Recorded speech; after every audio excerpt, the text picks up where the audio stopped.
缓和下来的时候，我们更要热心、热情的来迎接你。愿今天的话语在我们每一个人心中，圣灵，我们欢迎你，迎接你，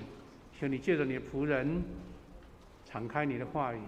让每一个人从你生命的米粮当中得到真正的帮助。我们这样祷告，奉耶稣的名祈求，阿们。你们是福音的见证人，这句话是耶稣说的。那我们很多弟兄姐妹都很耳熟能详，就是主耶稣他的福音大使命记载在马太福音28章。那今天我们读的经文其实是另一个版本的福音大使命。不过它有一个故事可以连结。那等一下我们一起再来复习这一段经文这个宣扬福音的计划是主耶稣他降生，然后传福音，后来被犹太当局来定罪、定十字架、复活。这个福音的计划一直好像这种起起伏伏，耶稣的经历遇到许些苦难都不能影响到这个福音的计划。这福音的计划从当初耶稣宣告这个大使命，一直到每一个世代传福音继续呈现。台湾是在1865年5月28号，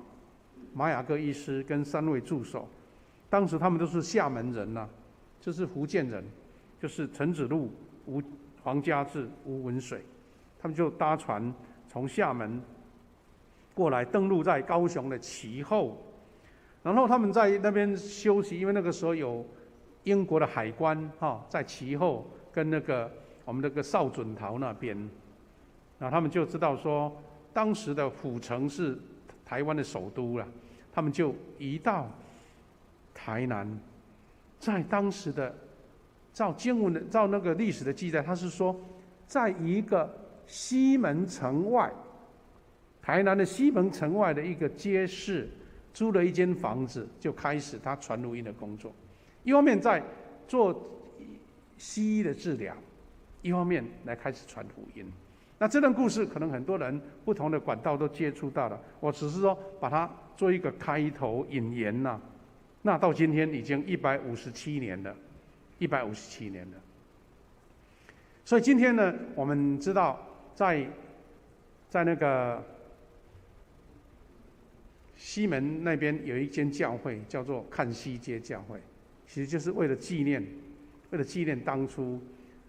马雅各医师马雅各他们来到这边传福音的。虽然后来被赶走了，其实是一个点，一个纪念，但是那个遗址现在在那个地方，知道在哪里，但是已经没有。是的，后来他们为了纪念这个地方开始传福音，所以就在现在的看西街教会建立了教堂这样子。那这个故事一直开始延伸，后来在经过10年之后，有一位对台湾影响重大的宣教师，就是巴克里牧师。他在10年后，1875年，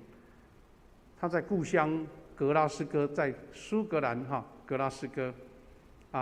的火车站被乡亲欢送，就启程来到台湾，开始了他非常非常壮丽的福音的故事那记得我在9年前2013年当时我因为参与了总会的历史委员会，那些历史委员会他们有2个目的，一个是想要回去当初宣教的基地母会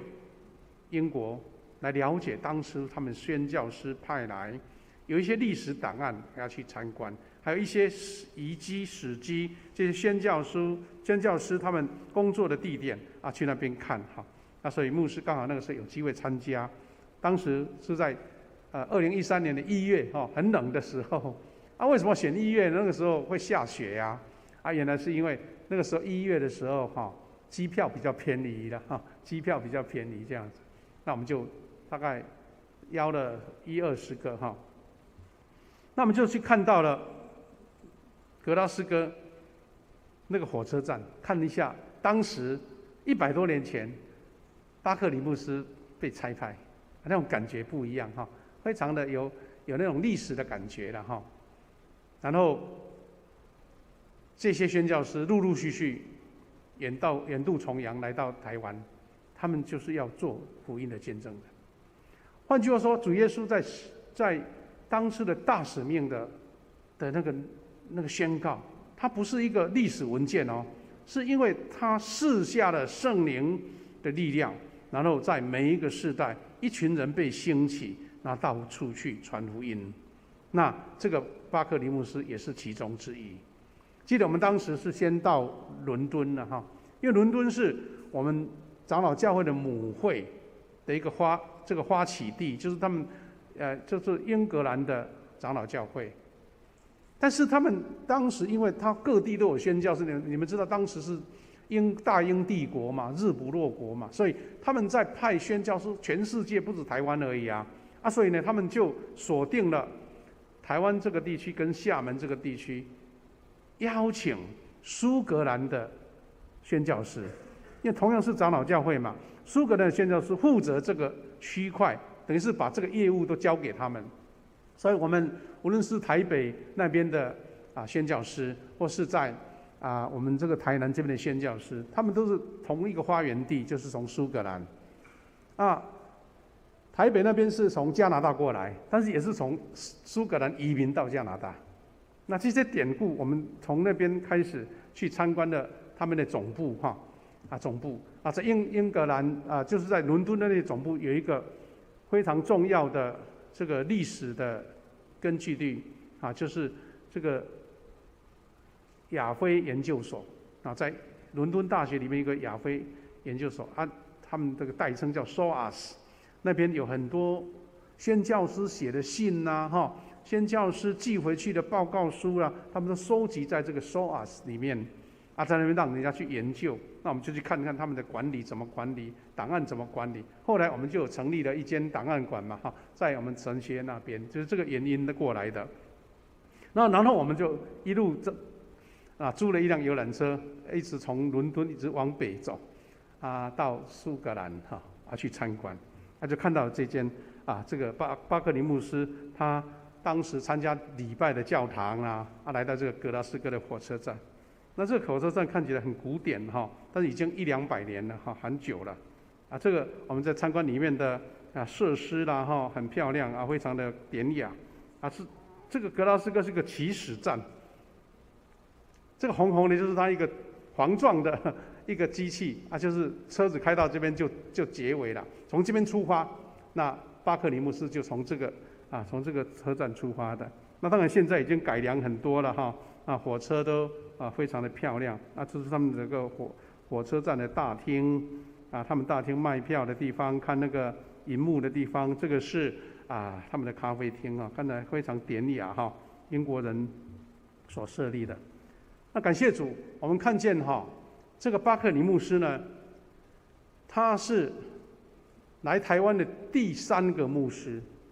除了玛雅各他是医生嘛但是巴克里牧师虽然晚了10年到，不过他的贡献却是应该是最全面的，因为他来到台湾呢，他设立了台南神学院。我们看这些图片稍微做一点了解，他用白话字，就是用罗马拼音把台湾话直接用拼音把它拼出来，你一读就读得懂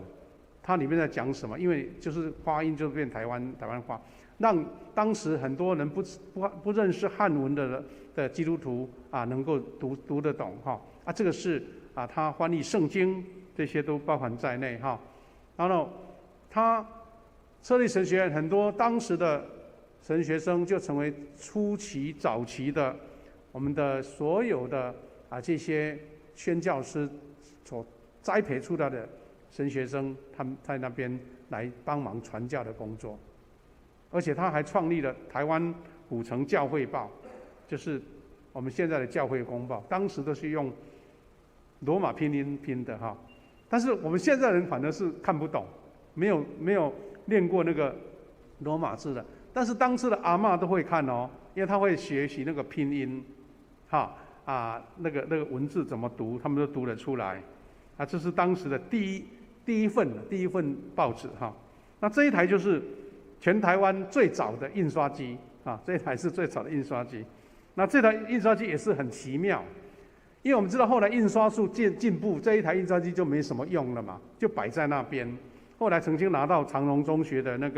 我们的那个历史文物馆摆着，但是根本不能用。后来呢，慢慢这几年台湾我们的政府很注重说，哇，这些古迹不留下来太可惜了，所以呢，曾经被借到那个台史博物馆展览。后来高雄的科工馆又觉得说，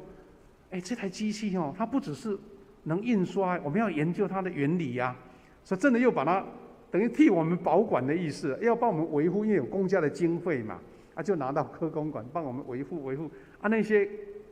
技术人觉得说很好奇，就把那些零件一个一个拼凑，一个一个保养。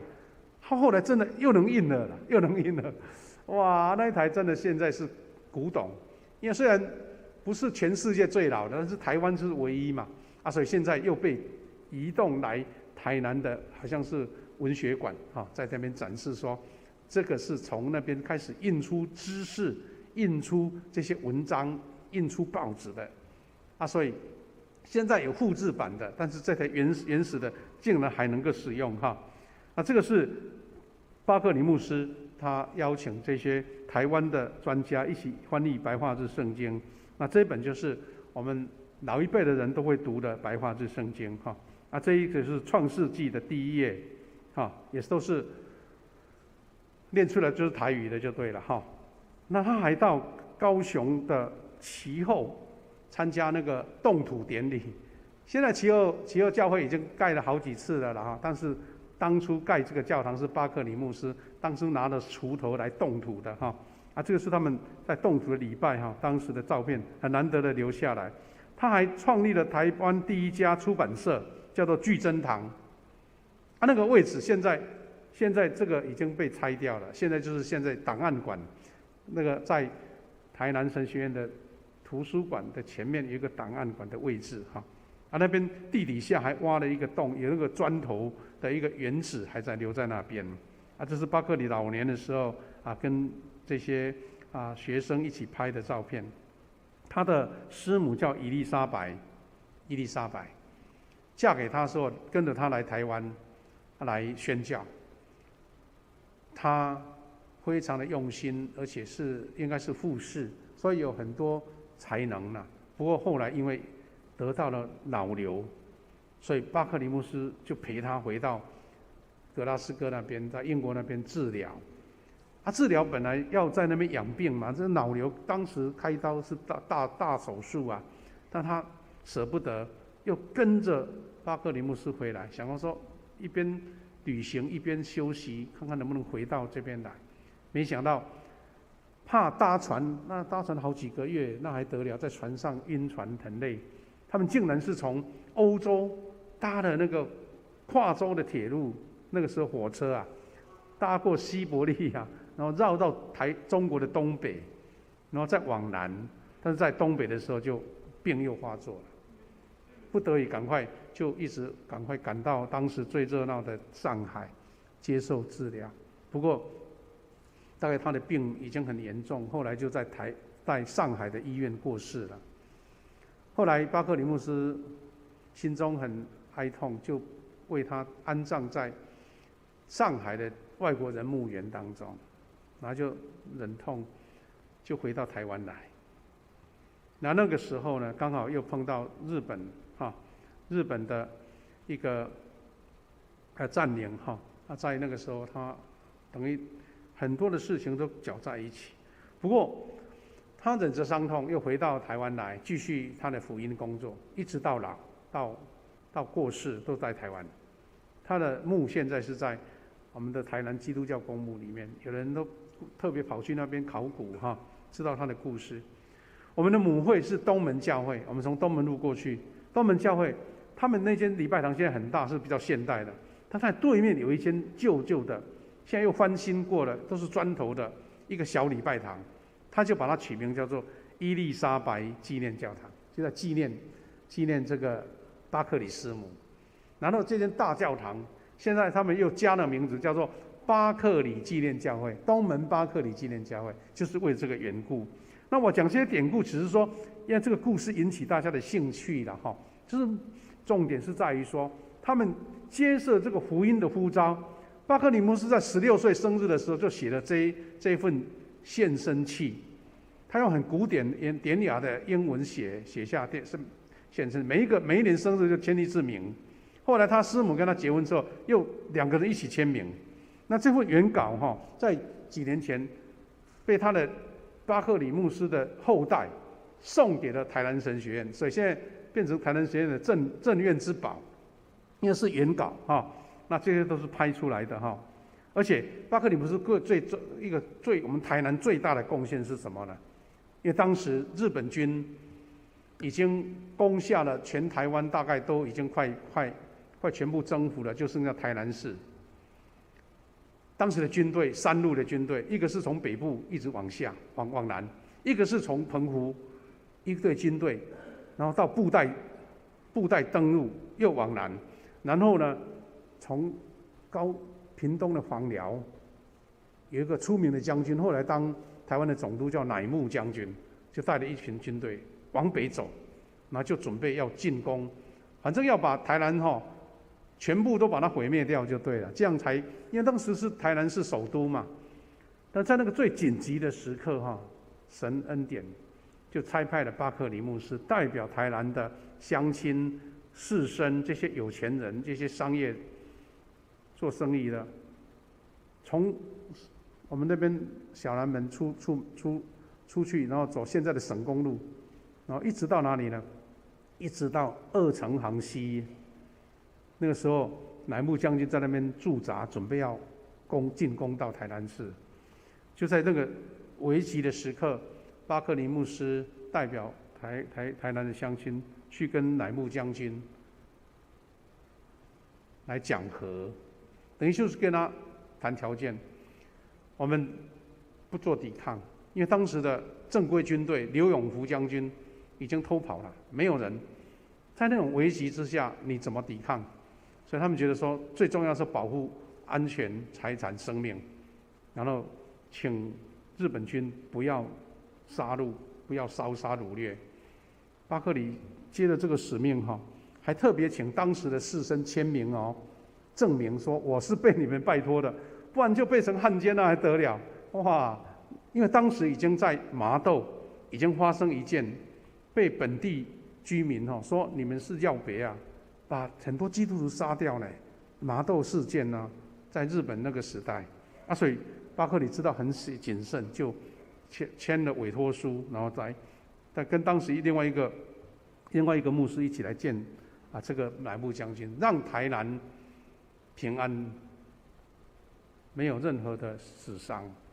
所以现在台南市政府慢慢觉得这件事情真的太重要了，所以每一年的10月都会有一个纪念日，叫台南和平日，就是这个原因来的这个就是另外一个画家所画出他们当时出城门的这跟讲和的故事。那我讲这些一个引言，就让我们知道说，从耶稣的大使命一直到现在，每一个时代都有人因为神的呼召，领受这个大使命，然后就不顾一切到处传福音那其实我们弟兄姐妹也了解，从昨天开始台湾的一个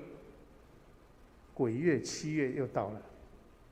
当然现在我觉得比我们小时候那个时候禁忌真的严重的不得了，什么这个不能做那个不能做，很紧张。现在好像年轻人把它当成什么鬼节啦，化妆啊，什么东西啊，连广告都把它弄好像在玩游戏一样子。但是台湾人还是被这个7月的鬼月所束缚，因为很多禁忌，很多的捆绑，很多的一个普渡拜拜都在这个时间发生。以前我们基督徒觉得说，我们信了主以后说这个不管他了，鬼月管他什么鬼月，不理他。这是一种好像觉得我不怕，我不理你。但是现在慢慢很多基督徒知道说，这个就是传福音的最好机会让人家知道说我信了主，你所做的惧怕，你所说的这些好兄弟怎么样去干扰你，我平安，因为不是我自己有能力哦，不是我广大哦，是因为有主耶稣的同在，我才有平安呐。所以用这个7月反思道是一个传福音的月啊，所以百姓被黑暗权势辖制啊，到处有禁忌，还有普渡。那我们现在奉靠主的名来宣告真平安。我们知道现在啊，那个普渡现在都变成企业化的了哈。我们常常看到在7月在普渡的时候，有些庙前哈，哇，1000多桌的这个祭品哈，它竟然变成祭拜完的时候，大家爬上桌上去抢东西，感觉让这个文化变成这样子哈。啊，你说如果敬钱的话，这么算敬钱吗？也不算呢，啊，就是反正一个闹剧的感觉。不过我们不是因为这样啊把它排斥掉，而是说，哎，当你有好朋友有这样的恐惧的时候，说，哎，啊你怕这个好兄弟干扰你，还要请他吃饭啊，吃不够他会直接找到你啊，来信耶稣比较平安呐，就是这个最好的机会，我们要成为福音的见证人。好，我们看到主耶稣的大使命的宣告，我们都很熟悉哈。18节。他说：“耶稣近前来对他们说，天上地下所有的权柄都是给我了，所以你们要去，使万民做我的门徒，奉父子圣灵的名给他们施洗。我所吩咐你们的，你们都要遵守他们叫他们都遵守。我常与你们同在，直到世界的末了。”这是我们这个经典的大使命。但是我们发现说，哎，原来今日的经文，路加福音是主耶稣的大使命另一段记载。不过这个故事有一个铺陈了。我们今天读的是耶稣宣告的那一段。那你如果了解这段故事，你知道哦，原来就是跟这个有关呐。那我们知道说，这一段就是我们常在复活节的时候会读的经文，就是耶稣复活以后，向2个往以马忤斯的学生显现及宣告。那我们要接这段经文前，有一件前面的经文我们当没有读了哈，但是我们可以从这边做一个这个把它连接起来。33节，他们就只是2个学生了。他们就是在路上，耶稣显现的时候，他们不认识他，以为是一个朋友，因为他们很哀伤或是很恐惧。一直到以马忤斯的一个住家要吃东西的时候，耶稣不是有擘饼吗？宣告吗？祷告吗？啊，学生才突然说：“哎，原来是耶稣了。”啊，所以耶稣就跟他们显现了。给他们讲这些故事之后呢，就是这段故事，2个学生哇，一方面很惊讶、恐惧，一方面又很高兴。就是他们2个马上哦，当晚就不住那边了，赶快赶回去。就是在讲这段经文。他说，他们立刻动身回耶路撒冷去，在那里他们看见11个使徒和另外一些人聚集在一起。34节说，正在说主真的复活了，他已经显现给西门看了。那2个人也把路上所遇见的和他们怎样在主拨开饼的时候认出他来的经过告诉了大家。好了，耶稣在这2个门徒在以马忤斯的路程当中显现，他现在又显现一次了。学生跑到这些门徒当中讲这些话的时候，耶稣又显现了。你看36节就讲说，他们正在讲这些事，主亲自站在他们当中，对他们说：“愿你们平安。”他们惊惶站立，以为见到了幽灵哈。耶稣感觉说：“哎，这群人哈不高兴耶稣复活，还以为他是幽灵哈。”所以耶稣就给他们解惑了哈。38节，耶稣对他们说：“你们为什么烦扰呢？为什么心里疑惑呢？看看我的手和脚，是我不是别人，摸一摸我，你们就知道。”我们还记得一个比较出名的记载，就是一个学生不叫多马嘛哈。他就不相信耶稣已经复活，耶稣还请他去摸他的伤痕嘛。那他说：“幽灵没有肉，没有骨，你们看我是有的，要证明他是肉身的复活哈。”他这样说着，就把手脚给他们看，他们还是不敢相信，就是惊喜焦急。他问他们：“你们这里有什么吃的没有？”既然看他的身体还不够，那干脆我们一起吃东西。幽灵不用吃东西嘛哈。在他们的感觉上所以他们就邀他们一起吃东西。他吃什么呢？他们就拿一片烤鱼给他，烤鱼给他，他接过来就他们面前吃了。好，43节吃了，就是接了我们现在今天读的经文啦。44节，好，44节说耶稣跟他们讲什么事，然后他最主要的宣告有这段经文所写的46节，又对他们说：圣经记载，基督要受害，第3天要从死里复活。你们要奉他的名，把悔改和赦罪的信息传开，从耶路撒冷遍及万国。这一句话就是我们今天的主题：你们就是这些事的见证者，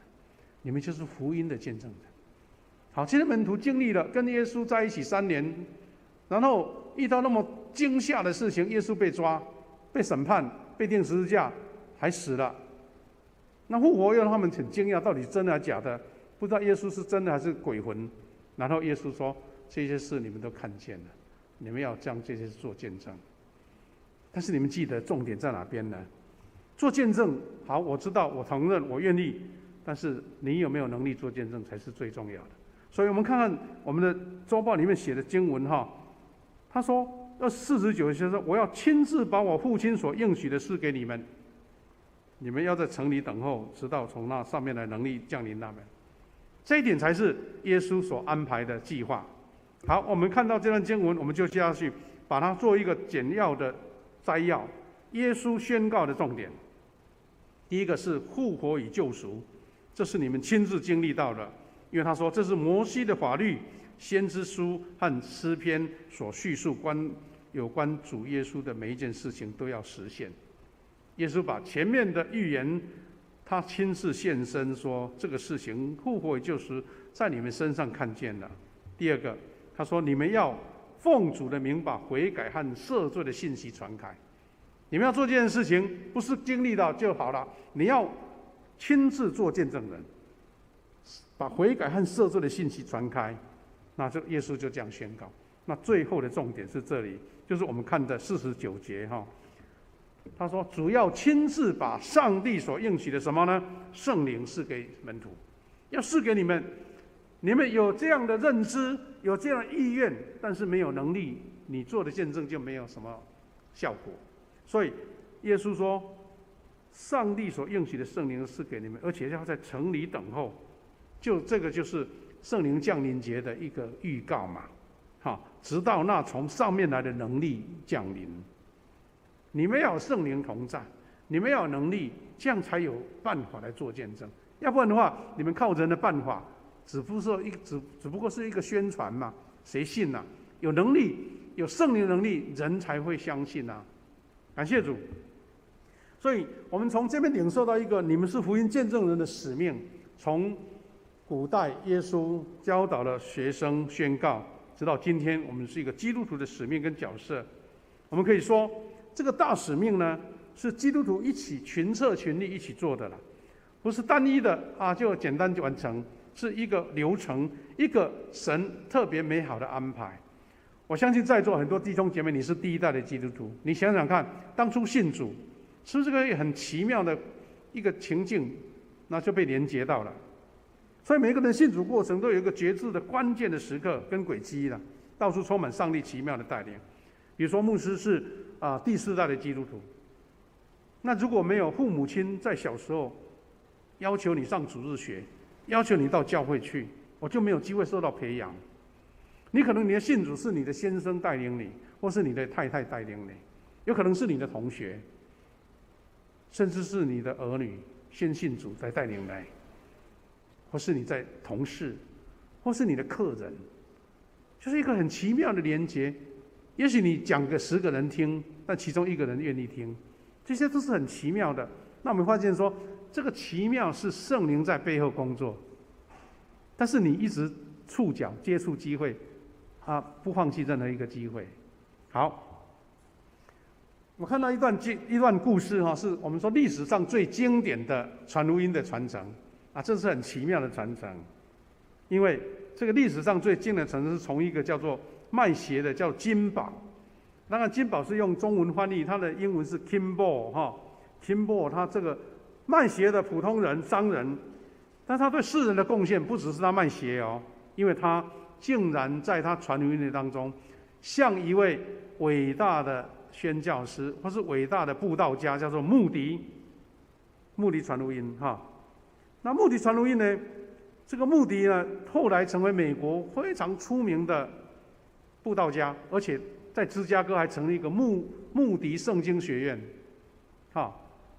早上我有一点第一堂我就讲错了，以为他是英国，不是英国是司布真了哈，美国就是这一位穆迪，成为那个时代哇伟大的宣教师。好，那金宝是一个普通的卖鞋者，但是竟然带领了一位穆迪来信主。好，故事还没完，穆迪后来传福音，有一个叫梅尔的信主了。那梅尔传给谁呢？梅尔传给一个叫做查普曼，韦伯查普曼。那查普曼又传福音给一个叫比利商在，那比利商在又传给了韩莫迪改。看一看哇，1个、2个、3个、4个、5个，一直传哦，传到哪里呢？比利商在呢，传给莫迪改，对不对？这个韩莫迪改，他得了这个福音，他有想要传福音。有一天，他来到一个小镇，传福音，有一个高高瘦瘦的当农夫的来决志了。他是谁呢？他是20世纪伟大的布道家，叫做格里汉。在民国60几年那个蒋中正过世的时候，台湾掀起了一波传福音热潮，还邀请格里汉来布道在台北的体育场布道。你看，他就是要告诉我们一个很奇妙的故事：一个普通的卖鞋者传福音给穆迪，竟然有穆迪再传到一个伟大的宣教师，又传到另外一个更伟大，就是因为现代有电视嘛所以格里汉大概是全世界历史上向最多人传福音的布道家。每一次到一个城市，都是要总统出来迎接，然后用最大的布道会场让他传福音。感谢主，我们在圣经里面也看到这样子，圣经里面也是上帝透过一个人来引导。比如其中最让熟悉的是安德烈，是彼得的弟弟，他先认识耶稣，然后他觉得说，我要把这个好消息告诉我哥哥耶，带他一起来，所以安德烈跟彼得就来跟随主了。那如果没有安德烈跟他哥哥介绍，彼得就不能成为耶稣的头救塞对不对？耶稣最大的门徒就是彼得嘛。然后彼得后来传福音的时候，又被圣灵呼召说去传福音给哥尼流，一个罗马的军官。那这些就是神一个奇妙的带领，但是你要被使用嘛，你要被神所差派嘛。那我们也看到一个故事是腓利他传福音给埃提阿伯的太监。我们也知道保罗起先是在做迫害基督徒的工作，后来他眼睛瞎了，受伤了，那由亚拿尼亚来为他传福音，后来他成为最伟大的使徒。那我们可以看圣经这些故事来看见神奇妙的带领。那重点是你愿意被差派，你愿意成为福音的见证人。所以弟兄姐妹，我们可以看到一个非常重要的传福音的理念，是说没有我们，上帝还是可以完成事情啦。但是如果没有上帝，我们就没有办法自己独立完成使命。换句话说，神要用你，然后借着你来完成，这是神最喜悦的计划。不然神他自己解决就好了。但是为了要重用我们，要我们成为福音的见证，这也是耶稣在当时对学生所说的。所以我们可以说，这是可能的任务了。阿汤哥也是可能，他是说不可能的任务，他把它完成了嘛。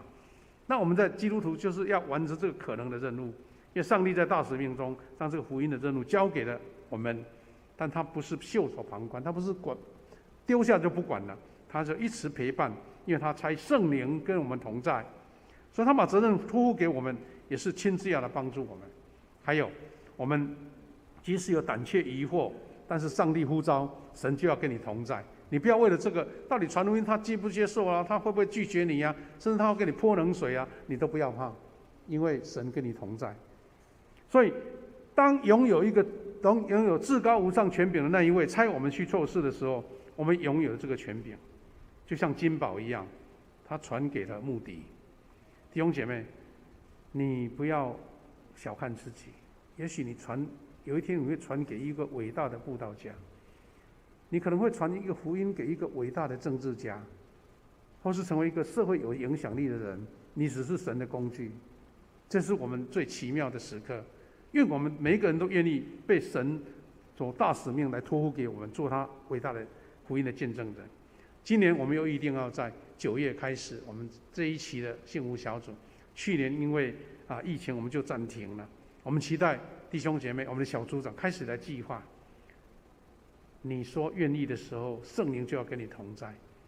我们开始邀请谁是我好的 best， 就像金宝传给穆迪一样，你未来的目的在哪边呢？你就祷告，愿神接受你的呼召，接受你的邀请。很多人呢，借由你来成就这个伟大的福音计划。弟兄姐妹，我们做一个祷告，然后准备开始，我们要做一个医治的祷告。我们请长老代祷团队，我们的敬拜团开始预备，我们也